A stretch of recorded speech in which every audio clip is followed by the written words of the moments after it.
Hello, good morning class. As usual, in our last lecture, we are able to cover some part of this topic relatively to gross domestic determination of national income for the country.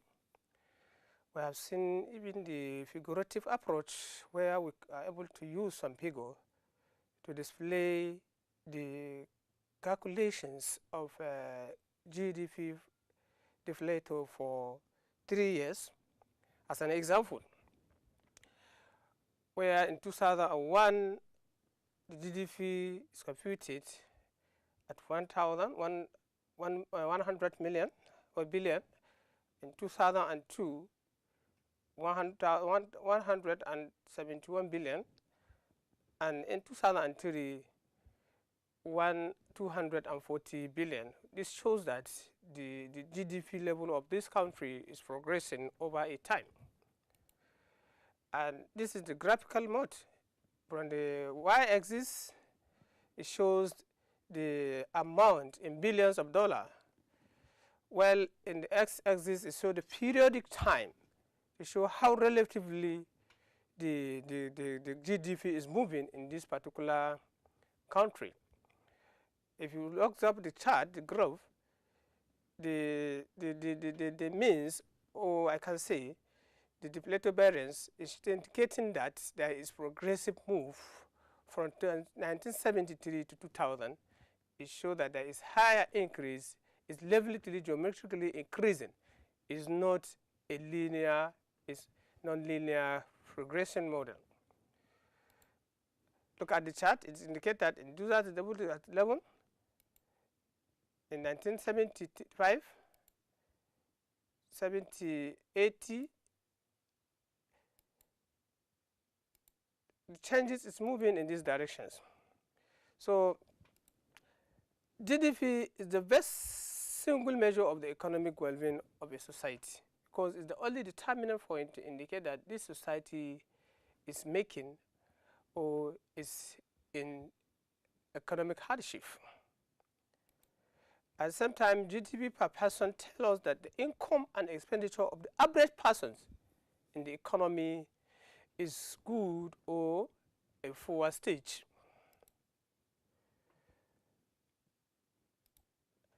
Higher GDP per person indicates a higher standard of living.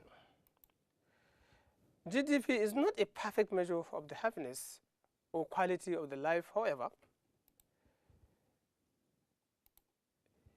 Something that attributes to the well-being are not included in GDP. There are a lot of things. Life goals is not. There are some things that is not indicated because GDP concerned with two approaches: the expenditure and the revenue generated over a time, which there are some exclusive terms in both. That is the true value of the leisure. It doesn't follow the measure the leisure of an individual or society itself, or the value of clean environment, how the cleanness of the environment look. At the same time, the value of almost all activities that take place outside the market, such as the value of time parents spend with their children and the value of volunteer work. The time wasted taken by the family or the children or the mother or household to discipline his child is not counted, is not carried or is not calculated in the GDP standard. At the same time, the volunteer work services you include, because that does not go into the figurative approach. It does not encounter value of money. Now this is the table. This table is shows 3 GDP life expectations at literacy level. It's another measure also to show the standard of the quality of life of a particular nations. If you look at from the Nigerian level at low stage, the GDP is reading that if per person GDP is at $853, where the life expectancy of the people within Nigeria is at age of 52, while the adult education level, that 65 or 63 of Nigerians are literate, meaning that almost 37 are illiterate. If we look at the higher level, that is a United States, for example, as at 1999, it shows that the average per capita GDP of individual is 31,872 US dollar. Life expectancy within which is expected a particular individual in US to survive is a minimum of 77 years. Well, the literacy level, it indicates that 99% of people in US are literate. So also in Japan, in Germany, Mexico, Russians, it shows according to level, as indicated in the figurative shows there. In summary form, because every transaction has a buyer and has what? A seller. The total expenditure in the economy must equal to the total income of the economy. That GDP at equilibrium stage. Gross domestic product also measure an economic's total expenditure on newly produced goods and services and the total income earned from the production of those goods and services. While newly, it cannot count a nominal at the back. It only alter the real nominal. They are counting on nominal, not on the real GDP. Real GDP is what the proceeding years. So the GDP can only compute it within the range of that particular period of 1 year. GDP is the market value of all goods and services produced within the country in a given period.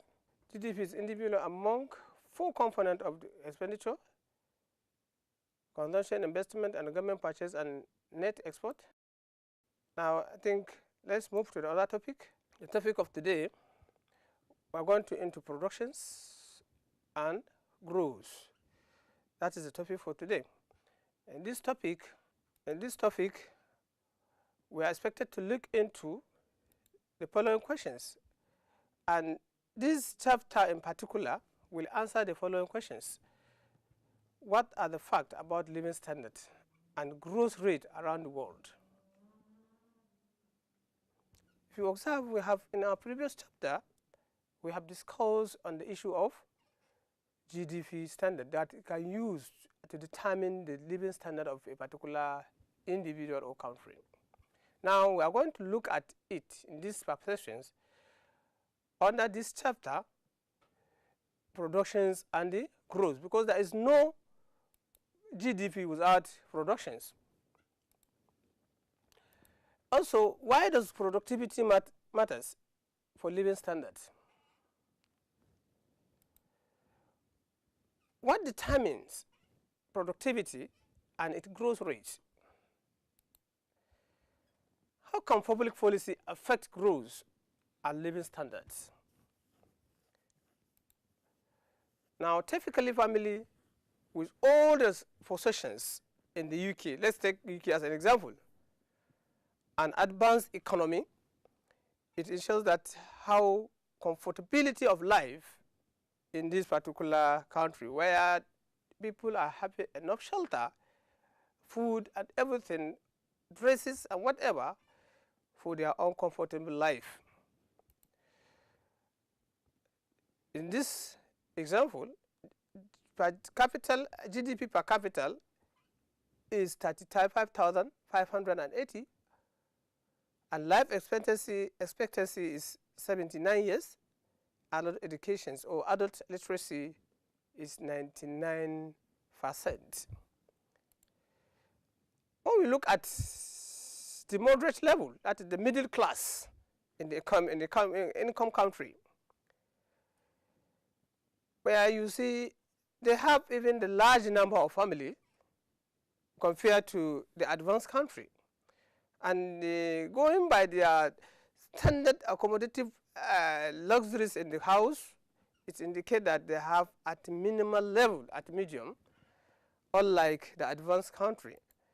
Their expectancy per capita income of each individual in the country indicate that it's $11,410 per individual, The life expectancy within this region of this country is 76% or 76 years, while the adult literacy is 92%.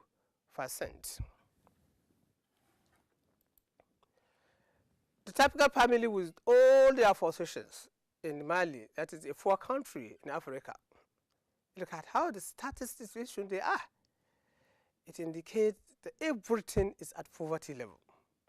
There is nothing like comfortable, nothing like luxury, no cleanness, the dirtiness, and everything of the family. This shows that the GDP per capita is just $1, 130 cents. 1,130 per individual. Life expectancy is what? Is 50 years, with adult literacy of 46%. We show a wide gap between the developed and undeveloped countries. Look at the gap here, the income and growth around the world. Right from the China, per GDP capital in 2005, it entails that 6,572 are per capita income of each individual in that country in China. Well, the growth rate of development from 1960 to 2005, it entails that 5.8% is the growth rate of the country. Singapore and other. Look at the example under Haiti, with 1,836 per capita, with less the negative sign of 1.2% growth rate, meaning that they are drastically drawing back. Fact one, there are vast differences in living standard around the world. Each and every level of country or community live life based on their ability to live. Look at the sign indicate. Like I explained, from each variation will tell you the differences in life.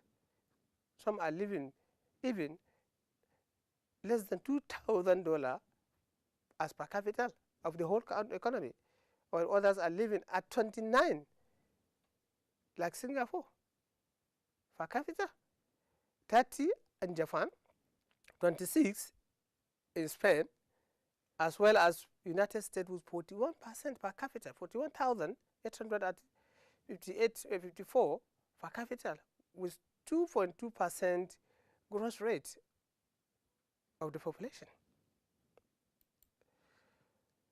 Now look at the other part also. Part 2, there is also a great variations in the growth rate across the country. By seeing it here, this one is the growth rate is less than 1.5, which is even less than 0.3%, while others are living at 5%. Income and growth around the world. Since growth rate vary, the country ranking can also change over time. Poor countries are not necessarily doomed to poverty forever. E.g., Singapore income were low in 1960 and are quite higher low now. Richest country can take their status for granted. They may be overtaken by poorer for fastest growing countries. The questions here: why are some countries richer than others? Why some countries are richer than others? Why some countries grow quickly while others seem stuck in poverty theft? Why policy may help raise growth rate and long-run living standards? I think in our next lecture, we are going to continue and we'll explain why those questions and answers to those questions. Thank you very much. I'm stopping here.